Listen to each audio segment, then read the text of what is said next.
Today we will be talking about forms of business organizations. Now, what is the meaning of a business organization? It means a setup or a structure by which business is being done. So, basically, we all know the characteristics of a business organization. That first of all, it is dealing in goods and services. Then it is having an uncertainty and risk. Then profit motive, creation of utilities, and multiple objectives are there. And we have different forms of business organizations. Now, the way in which you do business, that is known as the form of the business organization. For example, the simplest form of business organization that you see is the retailer from whom you buy your daily necessities, or the vegetable seller from whom you buy your vegetables.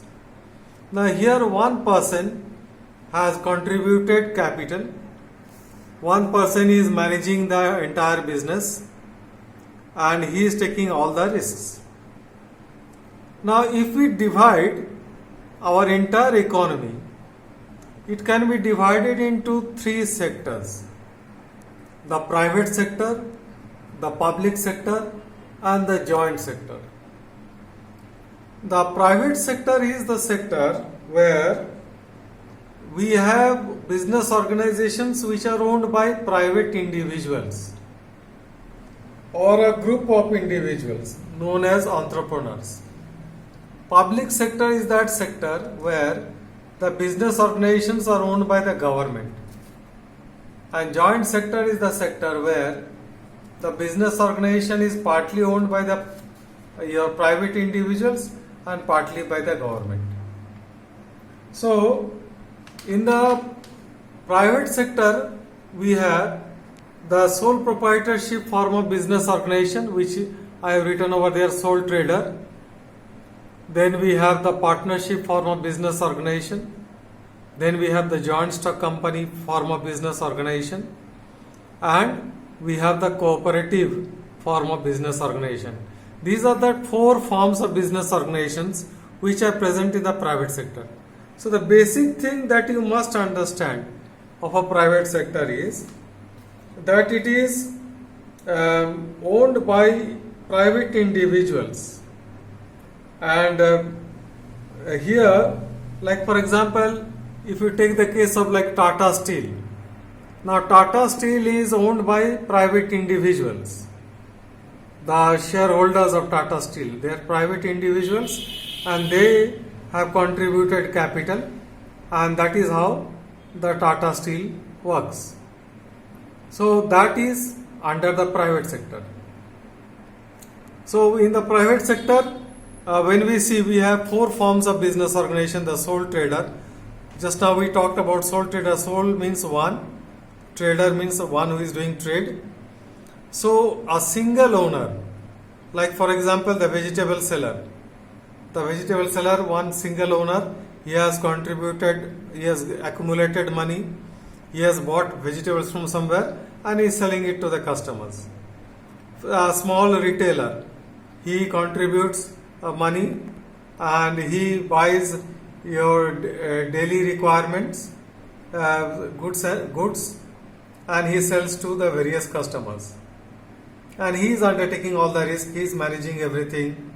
So this type of business is known as a sole trader or sole proprietorship business. Now this is the oldest form of business organization. Now there are a lot of demerits of a sole proprietorship business organization. For example, the first basic demerit is that you can accumulate only limited capital. Business cannot be done on a large scale. And if the business fails, then the sole trader, he suffers a big loss. And he may not be able to recover that loss. So in order to expand a business, when two or more people come together, accumulate capital, and they start doing business, then that type of business is known as a partnership business. So a partnership business is where two or more people are coming together. They are accumulating capital. Jointly they are managing the business and they are taking the risk. So this type of business organization is done on a larger scale than a sole trader, your business form of business organization. But even then, a partnership also cannot have unlimited or a lot of capital. So in order to expand your business further, you need to form a business organization where there are many owners. And that form of business organization is the joint stock company. Like just now I talked about Tata Steel. Tata Steel is a joint stock company. Reliance Industries is a joint stock company.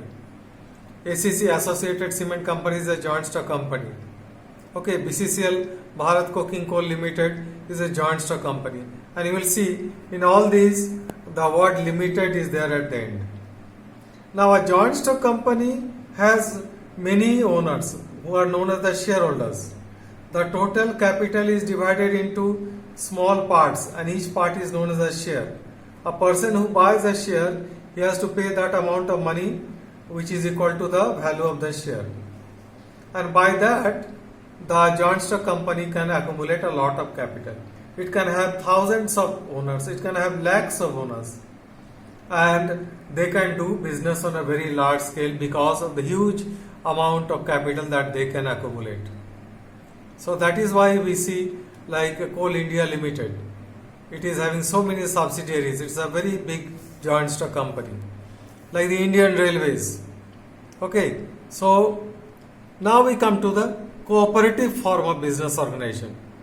In cooperative form of business organization, the main objective is self-help and to remove the people from the clutches of money lenders.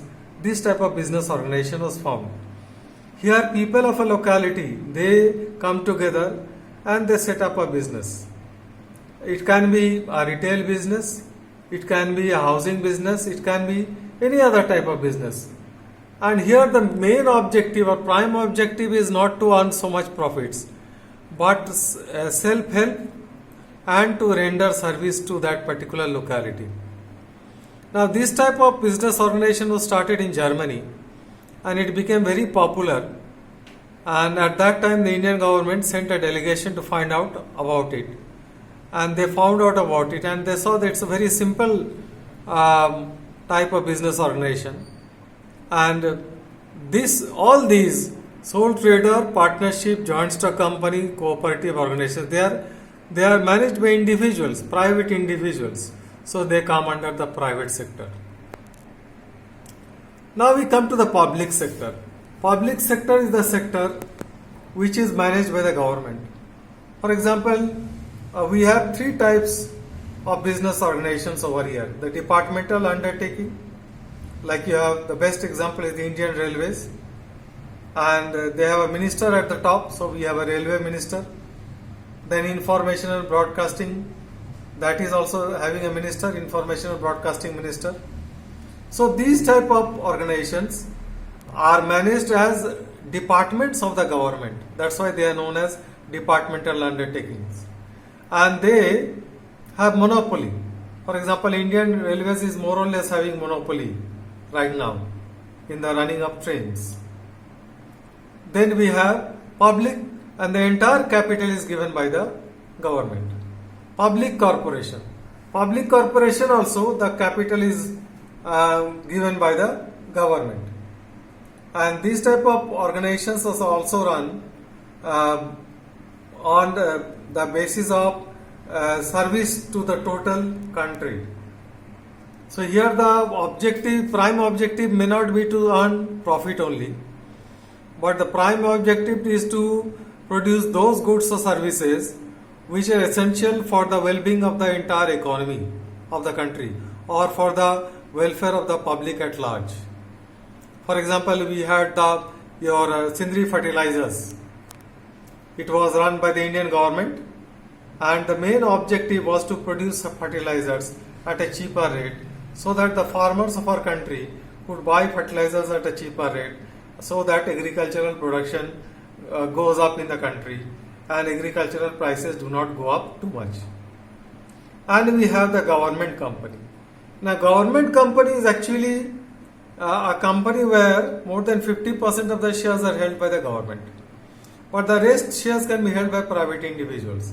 That means we can say that the majority of the shares are held by the majority of the capital is held by the government.